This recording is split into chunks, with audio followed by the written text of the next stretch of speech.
Title: I went on a boat trip with my wife, but then I blacked out. When I woke up, I was alone on a wild island. Start: I remember the sound first. The motor of the boat cutting through the waves, fading like someone closing a door between us forever. My vision was blurry, my mouth dry, my pulse slow and heavy, like I'd swallowed night itself. Sand stuck to my face. My wrists burned. I tried to stand, and then I heard her. Her voice carried across the water, bright, sharp, and cruel. "Goodbye, loser. You'll never see me again." She waved like she was tossing out garbage. My wife, my partner of 7 years, my supposed best friend. Then the boat turned, and she was gone. The shock didn't hit me all at once. It crept in slowly, like a tide rising around a sleeping man. But the betrayal, that landed instantly. It punched straight through my ribs. I wasn't drunk. I wasn't seasick. I'd been drugged by the woman whose laugh once felt like a blessing. People always ask how you don't see the signs. The truth? You do. You just explain them away. The late-night messages she brushed off as work. The missing money she blamed on a banking error.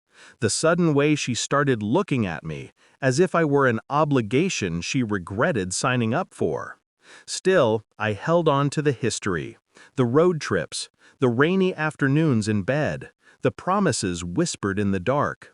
And that's exactly why her betrayal cut clean through bone. The island forced honesty on me. Hunger stripped away denial. Thirst burned away hope. Fear carved out the lies I'd been telling myself for years. And when I finally came across a waterproof bag washed ashore, my bag, I found the truth neatly packed inside. A printed itinerary for a new life in another country. A bank transfer receipt draining our joint savings. And divorce papers I hadn't signed. Her signature was already there. She planned everything. Drug me, dump me, take everything, start over. She didn't want a divorce. She wanted me gone without the hassle, no loose ends. But she miscalculated one thing. I don't die quietly. A year on the island didn't break me. It forged me. I learned the paths of the animals. I built traps. I found water veins in the rocks.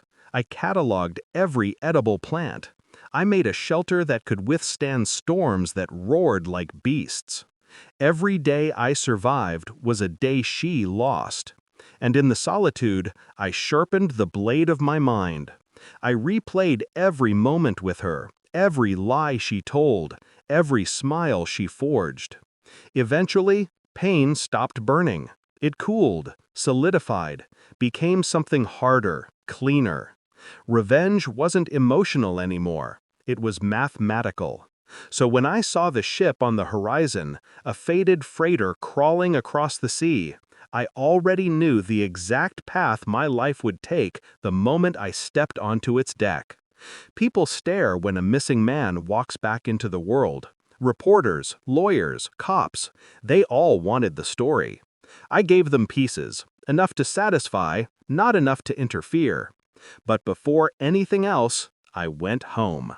Or rather, to what used to be my home. She wasn't there. Of course she wasn't. She was already living her new life with him, the man she emptied our accounts for. A quick search told me everything. New condo under his name, new car under hers, photos of them smiling like they hadn't committed a crime together.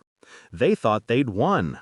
But my year alone had been educational. I didn't lash out. I didn't stalk them. I didn't make threats. I planned. I documented every bank record, every transfer, every fraudulent signature, every email she thought she deleted, every GPS ping from the boat's tracker she'd lost. Her cruelty had been sloppy. Mine wouldn't be. It started quietly. Anonymous tips to the authorities, a packet of evidence delivered to his company, a carefully crafted financial audit request to the bank. 3 affidavits signed by maritime specialists confirming attempted murder. The world didn't collapse on them all at once. It buckled slowly, painfully, exactly the way I intended. His job suspended him. Her bank froze her accounts.